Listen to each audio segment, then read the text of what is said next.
Hi ಎಲ್ಲೋ ನಮಸ್ತೆ ಸ್ನೇಹಿತರೆ, ಎಲ್ಲರಿಗೂ ಕೂಡ ಮತ್ತೊಮ್ಮೆ ನಿಮ್ಮ ಯೂಟ್ಯೂಬ್ ಚಾನಲ್ಗೆ ಪ್ರೀತಿಯ ಸ್ವಾಗತ. ಯಾರು ನಿಮ್ಮ ಚಾನಲ್ಗೆ ಸಬ್ಸ್ಕ್ರೈಬ್ ಮಾಡಿಲ್ಲ, ದಯವಿಟ್ಟು ಸಬ್ಸ್ಕ್ರೈಬ್ ಮಾಡಿ. KS ಪರೀಕ್ಷೆ ವಿಚಾರ ತುಂಬ ಜನಕ್ಕೆ ಅನಿಸ್ಬೋದು, ಏನಿದು ದಿನೇ ದಿನ ಬರೀ KS ಪರೀಕ್ಷೆದು ಒಂದೇ ವಿಚಾರವನ್ನು ಹೇಳ್ತಾ ಇರ್ತೀರ ಅಂತ. ಹಲವಾರು ಜನ ಕಮೆಂಟಲ್ಲೂ ಕೂಡ ಹೇಳಿದ್ರಿ, CTI ಇದೆ, PDO ಓದಿದೆ, ಬೇರೆ ಬೇರೆ ಏನಾದ್ರು ಪರೀಕ್ಷೆಗಳು ಸ್ಕ್ಯಾಮ್ ಆಗಿವೆ, ಯಾಕೆ ನೀವು ಬರೀ KS ಬಗ್ಗೆ ಕಾನ್ಸಂಟ್ರೇಷನ್ ಮಾಡ್ತಾ ಇದ್ದೀರಾ ಅಂತ. ಸದ್ಯಕ್ಕೆ KS ಪರೀಕ್ಷೆಯನ್ನು, ಈ ಒಂದು ಹುದ್ದೆಗಳನ್ನು ದೊಡ್ಡ ಮಟ್ಟದಲ್ಲಿ ಮಾರಾಟ ಮಾಡೋದಕ್ಕೆ ನೋಡ್ತಾ ಇದ್ದಾರೆ ಸರ್ಕಾರ ಹಾಗೂ KPSC ಅವರು.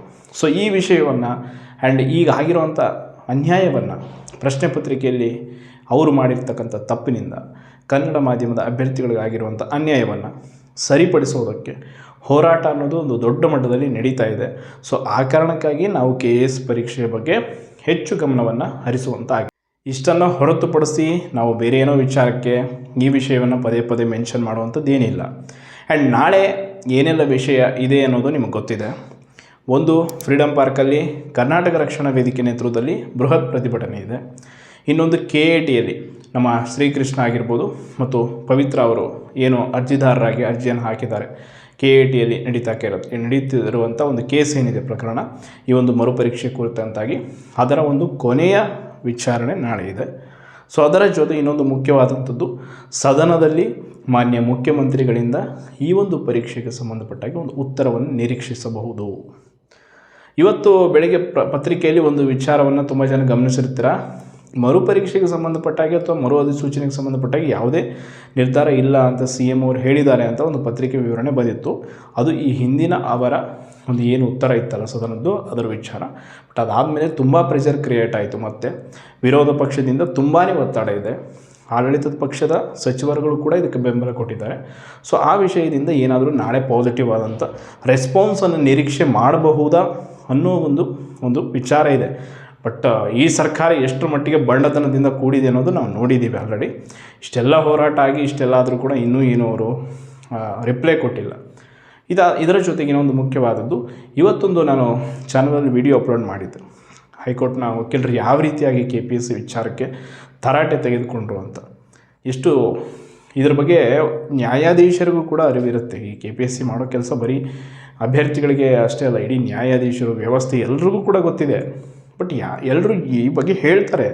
ಬಟ್ ಏನು ಮಾಡ್ತೀರಾ, ಎಲ್ಲರೂ ಹೇಳಿದರು, ಬದಲಾಯಿಸಬೇಕು ಅಂತ ಹೋರಾಟ ಮಾಡಿದ್ರು ಕೂಡ ಇದೊಂದು ರೀತಿ ಹೆಂಗಾಗ್ಬಿಟ್ಟಿದೆ ಅಂತಂದರೆ, ಒಂದು ಕಲ್ಲು ಬಂಡೆಗೆ ಹೋಗಿ ತಲೆ ಜಜ್ಕೊಂಡೆ.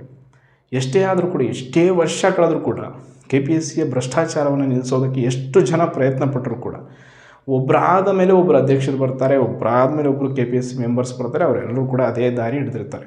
ಒಟ್ಟಿನಲ್ಲಿ ದುಡ್ಡು ತೊಗೊಳ್ಬೇಕು, ಹುದ್ದೆಯನ್ನು ಮಾರಾಟ ಮಾಡಬೇಕು.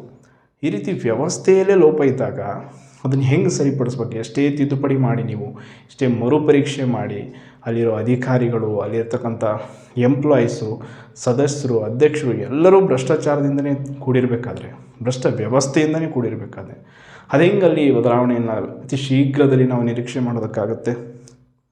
ಎಷ್ಟು ಹೋರಾಟ ಹೇಳಿ KPSC ವಿರುದ್ಧ, ಎಷ್ಟು ಹೋರಾಟ ಆಗಿದೆ?